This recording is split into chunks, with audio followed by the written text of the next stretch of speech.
এই এক কাপ চা দাও, আর এখন আমি ক্রাইম পেট্রোল দেখবো, ডিস্টার্ব করবে না। বিয়ের পর থেকেই দেখি ক্রাইম পেট্রোল দেখো, কি খোঁজ ওর ভিতর বলো তো? বৌমারা এমন একটা প্ল্যান খুঁজি যাতে সাপও মরবে লাঠিও ভাঙবে না। কোন লাভ হবে না শোনা, জন্মের পর থেকে আমিও সিআইডি দেখি।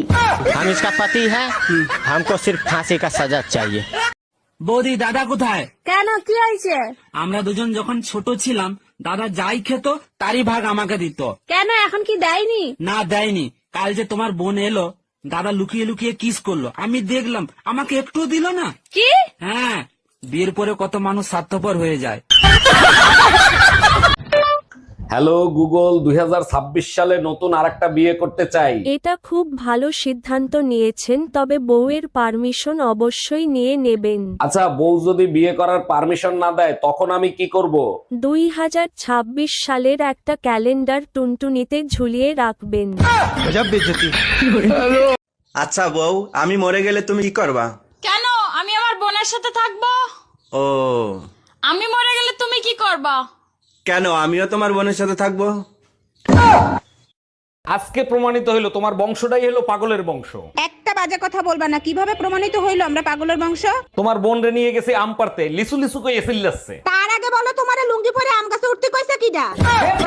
ভাইজান শুনলাম আপনার বউ নাকি ড্রাইভারের সাথে পলাই গেছে। আর ভাবি বললেন না, চরম বিপদে পড়ে গেছে। এখন বলেন তো কি করি? আরে ভাইজান পলাই গেছে ভালো হয়েছে, এখন আরেকটা বিয়ে করবেন। বিয়ে তো আরেকটা করতে পারি, কিন্তু আমি তো ঘর জামাইছিলাম, আমারে কি এখানে থাকতে দিবে? ওই আমি 2 বাচ্চার মা হওয়ার পরও তোমার বন্ধু আমার তারিফ করে। মাসুদ ক তক যদি আঙ্গে বাইরে আশেপাশে দেখি, বাইরে ঠ্যাং ভাঙ্গি হালামু। তুমি কি বা কইরা জানো মাসুদ কইছে? অতি ভাঙাচুরের ব্যবসা করে।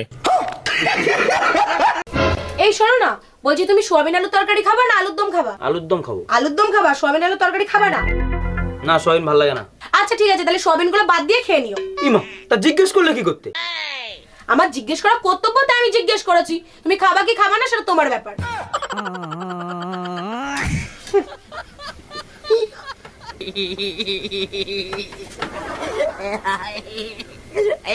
খবরদার আমার ফ্যামিলির ভিতর ঢোকার চেষ্টাও করবেন না। আমি বউ ছেলে মেয়ে নিয়ে সুখে শান্তিতে আছি। এই ডাইনির বাচ্চা ডাইনি, আমার সংসার ভাঙতে চাস? আর যদি কোনোদিন এই ফোনে ফোন দেস, তোরে ফোনের ভিতর ঢুইকে পিটাবো। তোমারে নিয়ে আর পারি না, এত রাগ করার কি আছে? আমার সংসারের ক্ষতি করবে আর আমি ছাইরে দেব? কে ছিল এই ডাইনি? তোমার মা ছিল।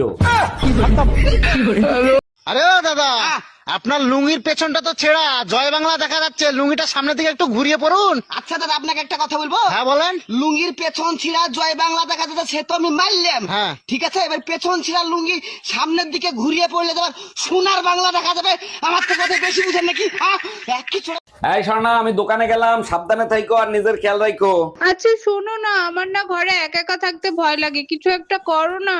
আচ্ছা ঠিক আছে, বেশি ভয় লাগলে পাশের বাড়ির ভাবিরে ডাইকে আইনো।